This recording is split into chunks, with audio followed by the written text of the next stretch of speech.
A lot of times people think about gratitude and well-being and meditation and acceptance. They're like kind of woo-woo concepts, but they're really not. There's so much science and research behind how they work and how they affect productivity and creativity and innovation and all the things that business leaders want to bring into their workplace.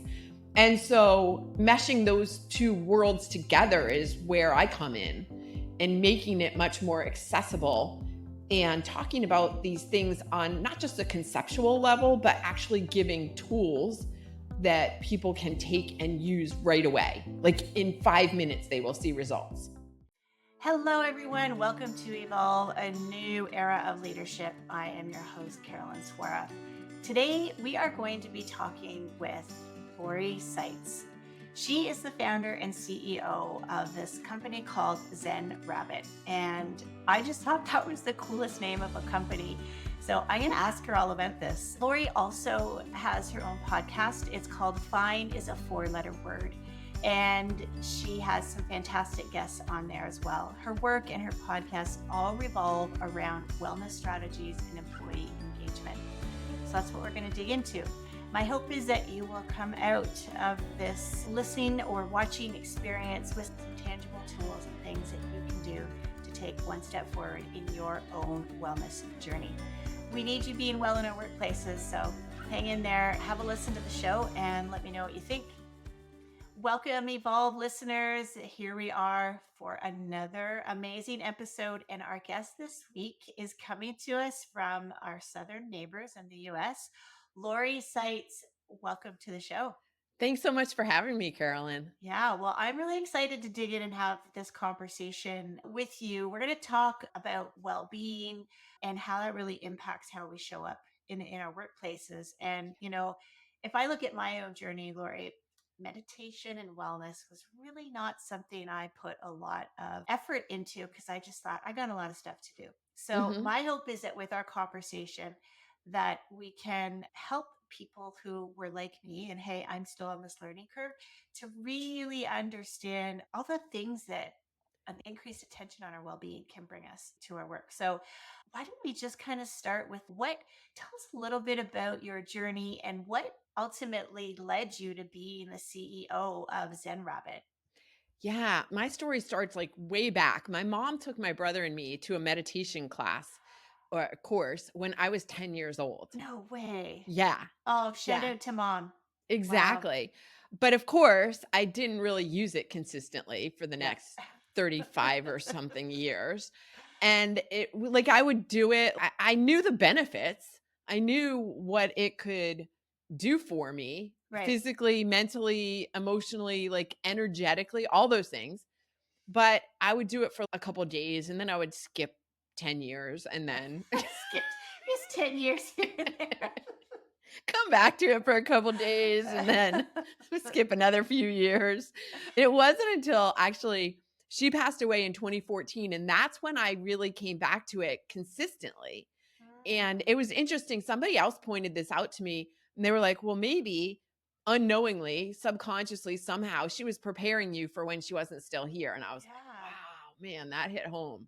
Yeah. Yeah. So after that, I actually came across the book. Vishen Lakhiani is the founder of Mind Valley. I've heard of Mind Valley. Yeah. So he wrote a book called The Extraordinary Mind, Power of the Extraordinary Mind, something about the extraordinary mind. And I happened to read that. And he mentions in the book that, so the course that my mom took me to was called the Silva Method. Okay. And Vishen mentions it in the book because that was his introduction to meditation as well. Oh, wow. And then he has also created a meditation of his own called the 6-phase meditation. And that's what I started doing that drew me back into actually being consistent. And now 10 years later, still consistent. Wow. So you're not skipping 10 years here or there I am not. No, I am not. No. And so where did Zen Rabbit, tell us a little bit about Zen Rabbit, because obviously that's your company now. And It is. what does it mean, Zen Rabbit? I'm so happy you asked that. So Zen Rabbit is actually on version 3.0 at this point. But when I Okay. started the company in 2003, I was making a product called the Gratitude Cookie. And it was based on a family recipe and actual cookies, like a cross between a butter Mm. and a sugar cookie. And I was marketing them as a way for business people to say thank you to their clients, to their team members, to people who sent them referrals, and talking a lot about this whole concept of gratitude and how it's a differentiating factor and how it affects productivity and all of these things. But the reason the company was named Zen Rabbit is because when people would eat the cookies, it would bring them back to this place of Zen bliss. They'd be like, oh my gosh, Mm. this reminds me of something my grandma used to make. And it would remind them of being in the kitchen, baking with the grandma. And so it was kind of this Zen place. And then it also tied into when I was a baby, my mom did for me was she had bought me a stuffed rabbit, like a plush toy rabbit. Right. Then she had it in the crib. All the other animals could be taken away, but I had to have the rabbit in the crib or I wasn't sleeping. And I would rub her ears. As I got older, I'd rub her ears and she would kind of put me in this Zen blissful place. So she was essentially my Zen rabbit. Oh, wow. And yeah, there's a picture on my website of me at 2.5 at my grandparents' house with the rabbit in my clutches, and I'm kind of zoned out in a meditative state. And yeah, so that on top of the fact that I have many years of marketing background, coming up with the name Zen Rabbit, nobody ever forgets that name. They don't No. necessarily remember my name, but they always remember Zen Rabbit. So then when I shut that business down and moved on, I had to keep the name because that's how everybody knew me.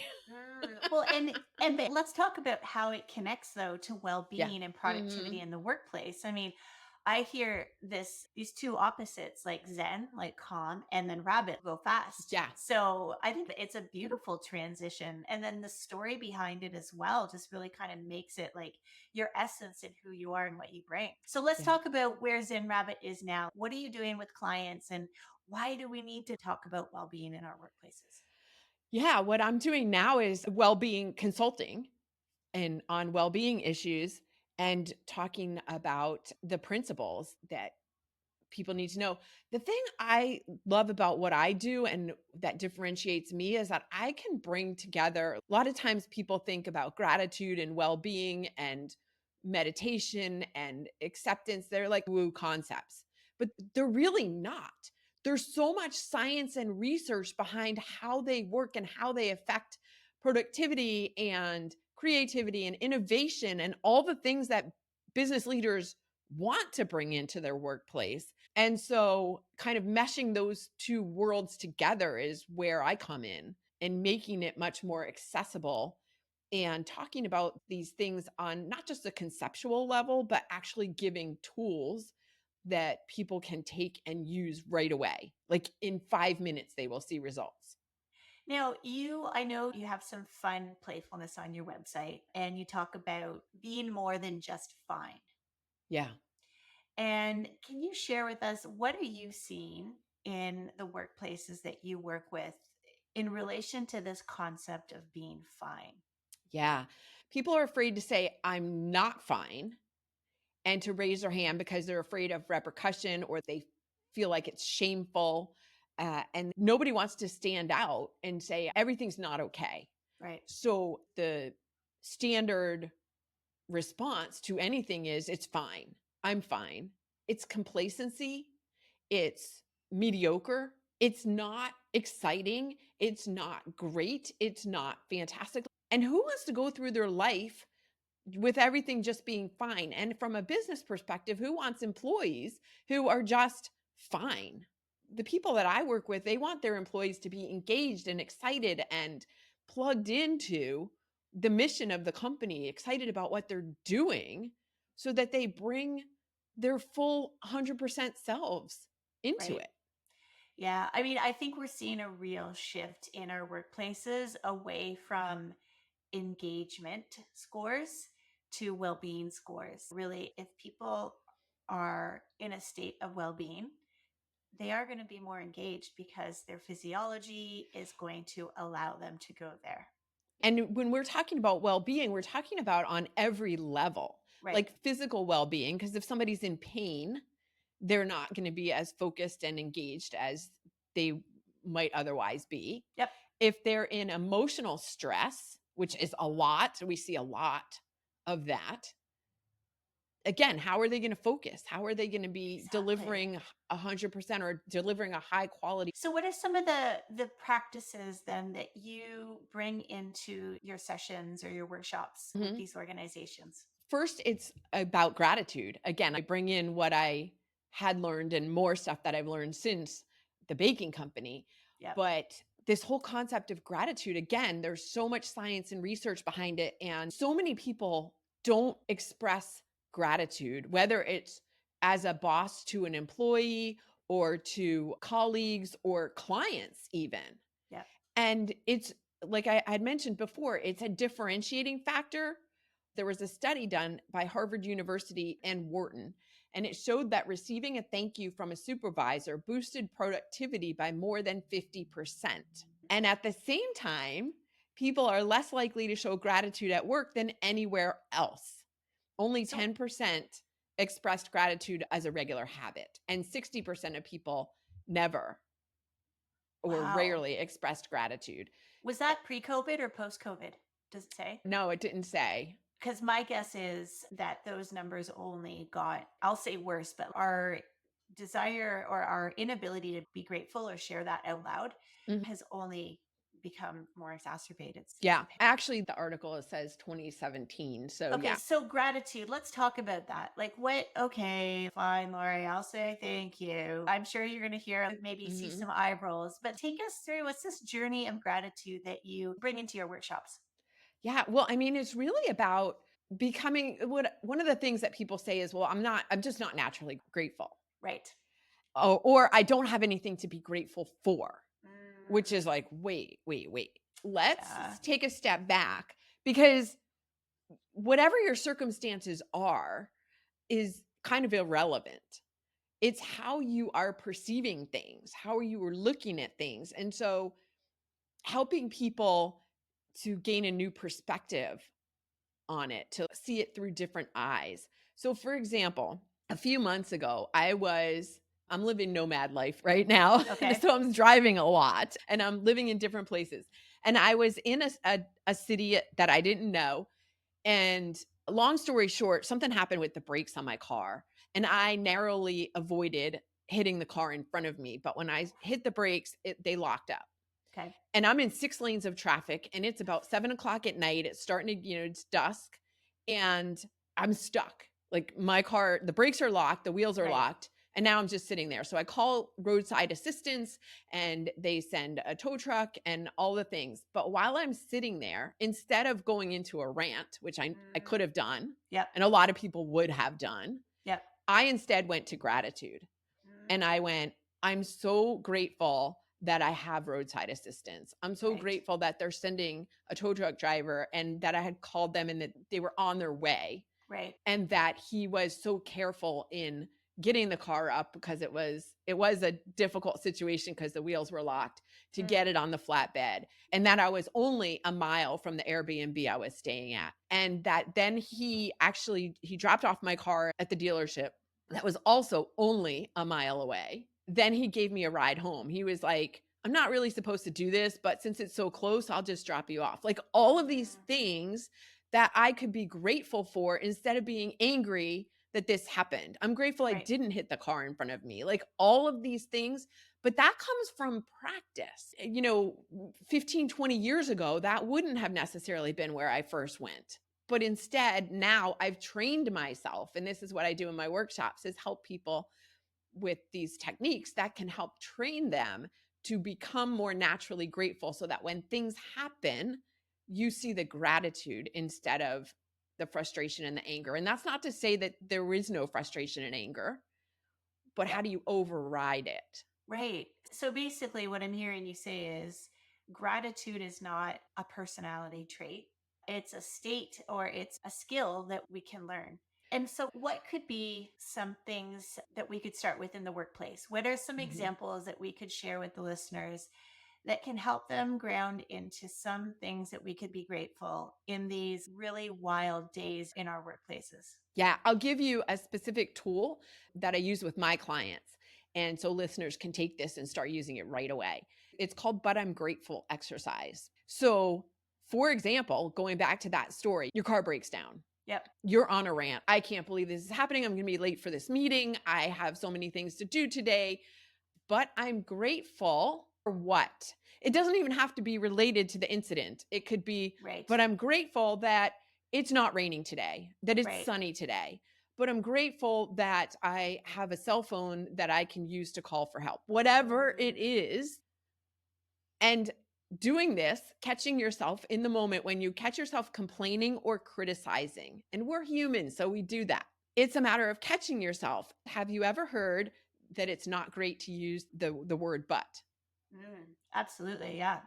Because if I was giving you some feedback and saying, Carolyn, great job on that presentation, but next time, I just negated everything, all the good stuff I told you. And that's exactly why we are using it in this case specifically, because we want to negate the criticism and complaint part and focus on the gratitude part. So it's, but I'm grateful for. Oh, I love it. I mean, I'm like you. I like the words but and should. Those are Yeah. two words Yes. that I think we need to eliminate. And what a great way to sort of use that in a reverse way. So here might be an example in a workplace. You're in a meeting and it's taking forever and you're bored, or it's not going fast enough. So you're sitting there and I can just say, oh my gosh, this is so annoying, but I'm grateful for my great hair today, for example, or I'm grateful for the plans I have later on tonight. Yeah, it really can just sort of change that moment for you. Yeah. Wow. Now, what kind of resistance do you hear people say? Oh, Lori, like this gratitude thing. After you teach them this, what kind of resistance might you get? Sometimes this seems too simplistic. Can this really work? Because it's so simple. Like this is silly. And it's not, because the more you practice it, the more you will naturally go to gratitude. And it changes what you're actually doing is you're rewiring your brain. It doesn't have to be complicated. This is the thing I always laugh at, is because people want to make things so complicated. And because it's so simple, they think it doesn't work. Why can't it be easy and work at the same time? Hello, neuroplasticity, right? Yes. We know that this works. So I'm going to guess that directly connected to the power of gratitude is the practice that your mom taught you at the age of 10. So, how do you tie these two things together with your clients? They're very interconnected, and I talk about them as kind of separately within the same framework. And I talk about them under the pillar of collaboration, like gratitude, and then there's collaboration. And under collaboration comes communication. And both of these practices can make people, can inspire people, can help people to be more emotionally aware. And by doing that, now you're developing better relationships. And so you don't get drawn into conflict as easily. So now your interpersonal relationships are improved, and whether they're at home or at work. And the reason I mentioned the at home part is because a lot of times people will have conflict at home and it's still in their head when they get to work. So it affects their ability to focus, to do the work that they're there to do, because they're still thinking about that argument that they had with their partner yesterday. Right. When you can use gratitude or meditation, depending on the situation, to help clear those thoughts in your head, you don't have those distractions going on, you can be more focused, you can be more creative, you can be more productive. Yeah. To me, it's a real thing about presence. Yes. Right. So this practice of meditation, I remember, it would have been close to 10 years ago now. This leadership group I was a part of, we read a book. I'm trying to remember what it was, but it was sort of like introducing meditation or mindfulness into the workplace. And myself and another leader were really gung ho to bring it into the group and do like a lunch and learn. And And there were only a few of us that really took it seriously. The other Mm-hmm. ones were like, whatever, this is silly. We don't want to waste our time on it. And I think now we're in a place, let's fast forward 10 years. I don't know about you, but I don't have any leaders that have ever said to me in the past 2 years, this meditation stuff's a joke. Don't bother with it. Yeah. Yeah. Well, it's interesting because once you start studying the science and research behind it and you start looking at how businesses are bringing it into the workplace, you start seeing who's using it. And this has been for more than 2 years, but business leaders like Ray Dalio, and I mentioned Ray because he's an icon on Wall Street. Right. And Wall Street is like the complete opposite of woo-woo, right? Yep. If a Wall Street icon is practicing meditation, talking about his practice, right, and attributing a large degree of his success, obviously, he still had to take actions. Yes. But he's attributing a large portion of his success to his meditation practice because of what it allows him to be, because of the leader it makes him. Yeah. Then, and Ray Dalio, Bill Ford, chairman of Ford Motor Company, Ariana Huffington, so many business leaders, sports people, Yep. LeBron James and Carly Lloyd, and so many of them, because it helps with their focus and productivity. Absolutely. Yeah, and so absolutely. When you start hearing things like that, it makes me question if you, as a listener or as a leader, want to be successful in business, why would you not use this practice? Well, I'll come back to this Zen Rabbit image, right? I think why people don't use it is because that rabbit is trying to run, right? And the Zen part of it sort of seems counterintuitive at first, sort of at first blush. Right. That same company that we have that little book club I told you in, if I go back even 20 years, I was traveling for work and I happened to be on the same flight as the CEO of the company at the time. We weren't sitting in the same places. Obviously, he was in business class. I was not.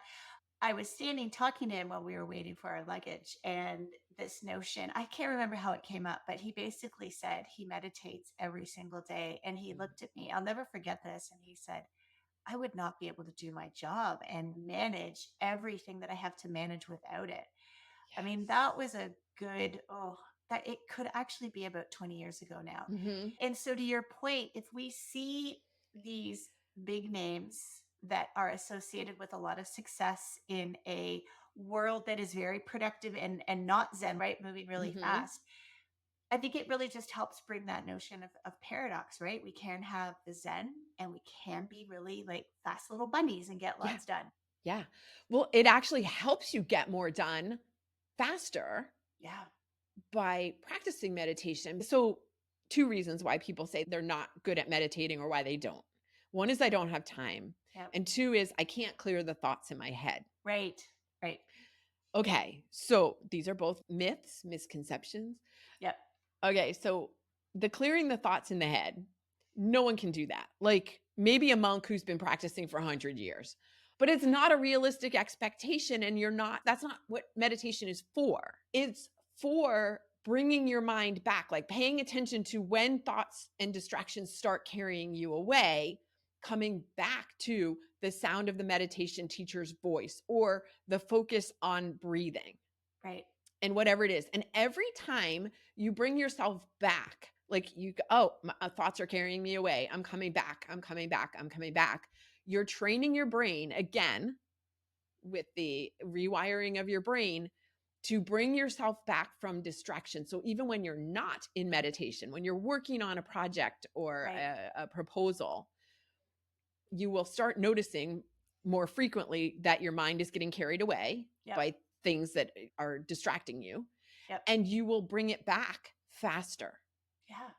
And so then to the point of I don't have time, if you can complete a project that might have taken you 2 hours, but now you can do it in an hour and a half, you just bought yourself 30 minutes. Right.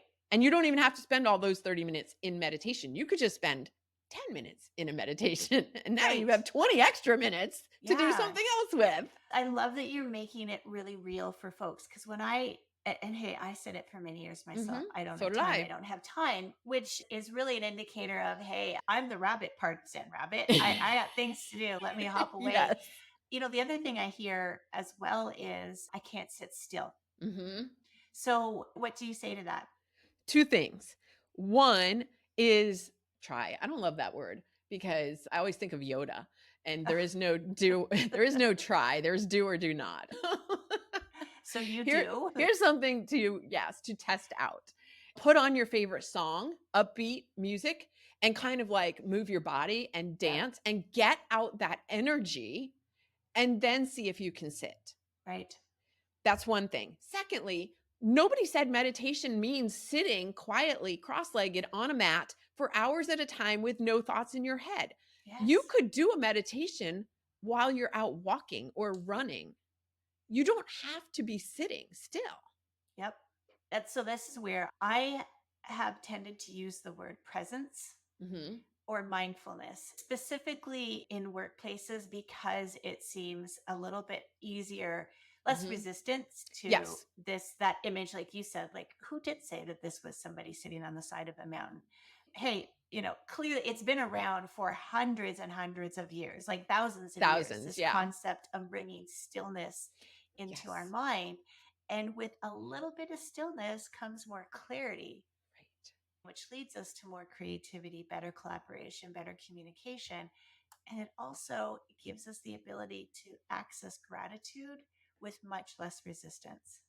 And to access new ideas. It was Thomas Edison used to put himself into a meditative state to access ideas that were kind of outside his immediate consciousness because he knew the ideas existed. How many patents did he have or inventions did he Yeah, create? And that wasn't from a thinking state. He didn't just sit there and think consciously, oh, let me create a phonograph machine. right. Like those came from that other than conscious mind of his. And he accessed those ideas through, I don't know what he called it, but it was a kind of a meditative state. Right. If people have resistance to this term meditation, what I also bring into it is it's a grounding practice. A Right. grounding, let's do some grounding, calming exercises that could be as simple as focusing on your breath. Mhm. Because anybody listening to this, I assume, is breathing. However, Yep. Let's hope so. we tend to breathe very shallowly Yeah. and not focusing. And so giving yourself the opportunity to focus on deeper breathing and breathing in all the way down to your abdomen, the way babies do, Yeah. and then letting it go. Like even doing that for 2 to 3 minutes has so much benefit, oxygenates your whole body and your brain and resets your nervous system. Yeah. And so 2 to 3 minutes, everybody has time for that. Yeah, absolutely. And just, brushing your teeth in the morning or washing your face, just Mm-hmm. follow your breath in and out. Yeah. That is a step into this practice. Now, I believe, Lori, in your business, you offer customized Mm. meditations. And I know you refer to it as a GPS for your brain. Is that still something that you offer clients?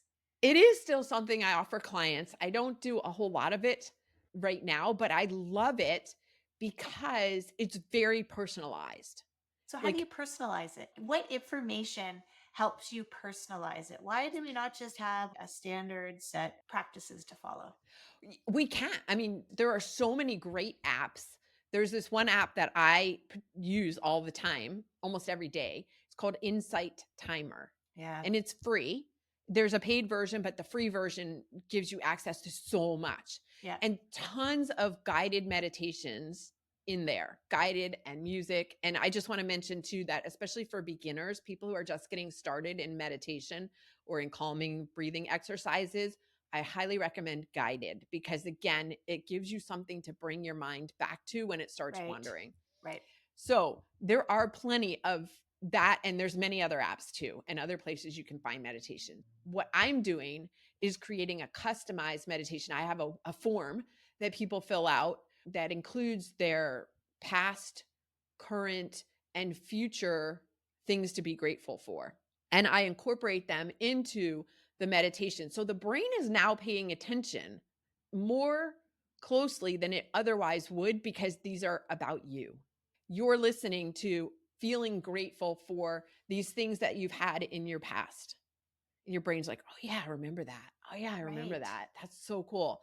And then things that you currently have in your life that you're grateful for, maybe, this awesome project that you're working on, or Right. your dog or your cat or whatever it is. And then what are you grateful for? This is a really interesting one, that you are working on bringing into your life that is a goal. And people are often like, well, how can I be grateful for something I don't have yet? Yep. Okay. Again, this is science and research and not woo-woo stuff about energy. Yep. But when you are focused on feeling gratitude and from an energetic scale, David Hawkins talked about gratitude is the highest energetic vibration you can get into. Right. Before enlightenment, which is like almost nobody reaches that. Right. But so when you are in this energetic feeling of gratitude, you are essentially magnetizing yourself for these future goals, and it makes you feel good. And when you feel good, you produce better work. Yep. Yeah. And that's what the customized meditation is doing. Oh, well, it's like the hyperdrive, or like the Yeah. boost, right? When you push like a boost button if you're playing a video game. And again, it seems so simple, but it really helps our brain, right? Because our brain likes to work so fast. Oh, Yeah. I recognize that. Boom. I'm going to sort of attach myself to that even faster. Yeah. And those customized meditations, the feedback I have gotten on them, and then I put healing frequency music underneath it. So it makes it an extra boost because your brain is engaging with it on a different level. Right. And the feedback that I've gotten is people have been brought to tears because they know they filled out the form. And then I'll do like a 5 to 10 minute kind of an interview with people to clarify things and just get a feeling of who they are. And that helps me decide which piece of music I put underneath it. They listen to it and they're like, they don't remember that they told me this stuff. So then they're like, oh, how did she know? And it's very personal. It's brought a lot of people to tears because they're overwhelmed with this feeling. Wow. And it's the gratitude feeling. And but that it is so personalized and so much about them, and their brain is paying attention. Yeah. And they're only between 15 and 20 minutes. So we're not talking, again, like it's not an hour of commitment time. And people want to listen to it because it's about them and it makes them feel good. And who doesn't want to feel good, like more? Yeah. Yeah, exactly. Well, and I know a lot of organizations now offer free subscriptions to some of these apps. So I'm with you. I think Insight Timer is wonderful, primarily because it's such a huge platform for practitioners to put their own content on. Yeah. So that's one reason I love it. It's a sort of a free platform. And there's just such a diversity of offerings on there. You can really find 5 minutes, 10 minutes, 45 minutes. I'd like binaural beats, or I would like nature sounds, like so much to offer there. Another one that I have found really helpful has been Balance. I know Calm has a business package now. There's Headspace. So there's so many things out there that are so many offerings or tools to help us. Muse, I even used Muse for a while, that kind of helped me with brainwaves. Interestingly enough, I would get mad at it. I would get mad at why, because it would measure your sort of brain activity. I don't know what it is, to be honest. I don't know what it was exactly measuring, but I had to stop using it because I was getting mad at myself for not doing it right and not doing it fast enough. Which is not the purpose. Yeah, that totally defeats the purpose. Right. And I'm not blaming Muse for that. That was was total user-based problem. I guess my point that I'm trying to really emphasize with the listeners is there are lots of ways to walk into this. Yes. And it really comes down to finding the one that works for you. Yeah, absolutely. Absolutely. Just like everybody's not a runner, but that doesn't mean you can't work out. Absolutely. What would be your final words of wisdom for the leaders listening to this show? It would be, one, lead from example in doing this and let people know. Like if you are meditating, not that you have to sit in the middle of the office or, in the middle of a meeting and meditate, but be open about your practice. Right. And the other thing is that you could start meetings by doing a quick 1 to 2 minute grounding exercise so Yeah. that you can bring people into the meeting so that they can be focused while they're there. Yeah. That they're not still thinking about the other things that happened earlier in the day or yesterday or whatever, and get them all on the same page. Yeah. Yeah. I had a group of 60 people just recently in a room, a group that you would never think would be open to this. And they did 3 different breathing practices with me throughout the workshop. At one moment, the entire room was inhaling and exhaling at the same time. And I had a real moment of, wow, look at where we've come. People weren't just like rolling their eyes. Yeah. They were really in it. Yeah. And this is going to sound so idealistic, but if everyone could come from this place of calm and groundedness, what would our world look like? Yeah, that is a great question to end with. A great question for listeners to take away. And myself, you as well, we can, really think of that, because that again brings us into the present moment and allows us to be grateful. I'm grateful that you found us here on Evolve and that you've come on the show, and would love to give you a chance to just share, where could people find out more about your work? Maybe they want a meditation, a little GPS work from Lori. Where can they find you? My website is zenrabbit.com. That's easy enough. Yep. And there are links there to my socials. I most frequently am on LinkedIn. So feel free to connect with me on LinkedIn, send me a message and say you heard me here on Evolve, and let's connect. Perfect. So to conclude all of the podcasts, I ask our guests 3 questions. And it's going to come as no surprise that these questions are very much related to what we've talked about. Because in my book that I wrote, Evolved, it was really about learning to show up in our leadership spaces with more intention and more awareness. Mm-hmm. And obviously these things bring us a step closer. So first question I have for you is around self-awareness. And I find that people can really learn and share in the growth when they hear other people's stories about self-awareness. So I'll invite you to share a short story or anecdote where your level of self-awareness just really grew exponentially as a result of something. I mentioned earlier that I have been living nomad life. Right. And yeah, so it's been almost 10 months since I gave up my apartment and have been house and mostly cat sitting across parts of the US. Side note. How do you find cats in houses? There's a website called TrustedHouseSitters.com. Oh, no way. And people list things. Yeah. So, and then word of mouth also. So this has required a lot of personal growth and expansion, examination, right, to give up my apartment. I don't have, I can call a friend's house home base. Right. So when I go back to where I call home in Northern Virginia, I have a place to stay, but it's not my own home. Right. And sleeping in different beds all the time. And people are like, how do you do that? I just wouldn't be able to. And so just all of the situations that I've had to adjust to in being in different places all the time, and different homes and different cat personalities and all of those things has been such an enormous growth opportunity. But I catch myself doing, and it's been such a fantastic opportunity for self-awareness of what could be scary and doing it anyway. I love talking about the concept of courage. And courage is not lack of fear or lack of anxiety about something. It's doing it anyway. And walking that's what I've been doing the whole past 10 months. It's been really enlightening. And we've had no cats show up on a screen, sadly. We haven't. Yeah, it's nap time. Yeah. All right. Next question is, again, the entire podcast answers the second question, but I'm going to ask you specifically, what is a practice or cue that you rely on that helps you regulate, helps you find calm amongst chaos? Of course, it's meditation.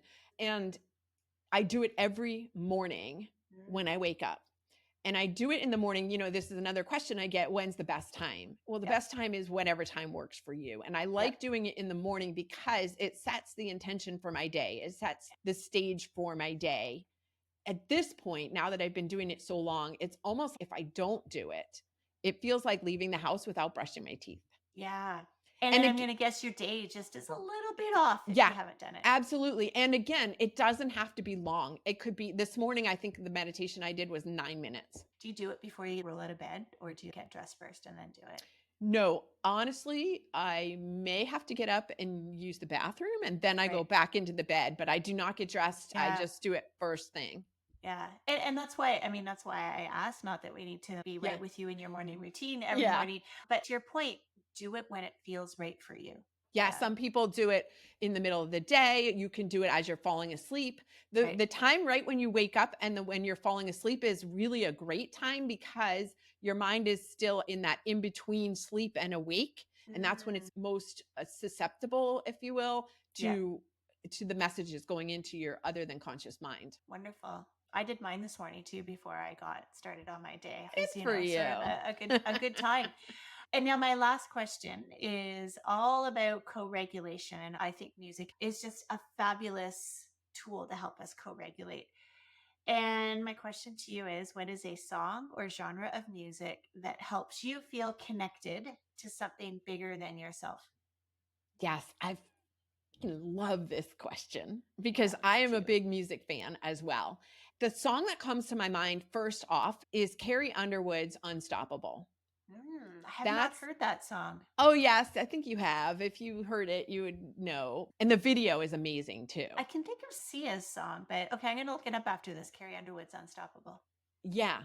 It Mm. gives me such an extra boost of energy and it just fuels me in a way that, okay, I'm going to go out and do the thing, whatever the thing is. I'm going to go Right. do it. Wonderful. Oh, that sounds like a great song. And I do love Carrie Underwood, so I'm surprised. Maybe I do know it. Anyway, I'm going You to check know it it. out. It wasn't a hidden in the back of an album song. All right. Lori, thank you so much. Please thank your team who found us. It was really great having you on the show. My pleasure, Carolyn. I hope you enjoyed this conversation with Lori today. It was really practical. That was my hope, that we could give you some real tools to get started on this journey of meditation and gratitude, which are two important elements of your wellness. And we heard Lori say this, as simple as they are, they really do work. So if you don't have any of these practices in place yet, I'm just going to invite you to step into it for a minute a day, maybe even 2 minutes. Before you get up in the morning, what are 3 things you're grateful for? Before you go to sleep at night, what are 3 things that you're grateful for? And, sometimes it is, I've had a good hair day, or I enjoyed my meal, or my dog's here cuddling with me. Whatever it is, we don't want to edit ourselves when it comes to gratitude. And with regards to mindfulness, meditation, I really encourage you to find an app, find a tool. You could reach out to Lori as well. She offers some personalized meditations. But there is so much strength in this work. It helps bring our body state, our physiological state, into a place of safety. And when we are in a place of safety, we are more able to access emotions that fulfill us. We are more able to access hope. And it's really important in our world today that we have access to this state so that we can reconnect or stay connected to our true deep self. If you've enjoyed the show today, I'll invite you to go check out my website, carolyn.swora.com. Right now, when you join the Evolve community, you get access to a tool that I have that shares with you 10 calming practices, right in line with what we talked about today. Thanks so much for tuning in, and we'll see you again on our next episode. Bye for now.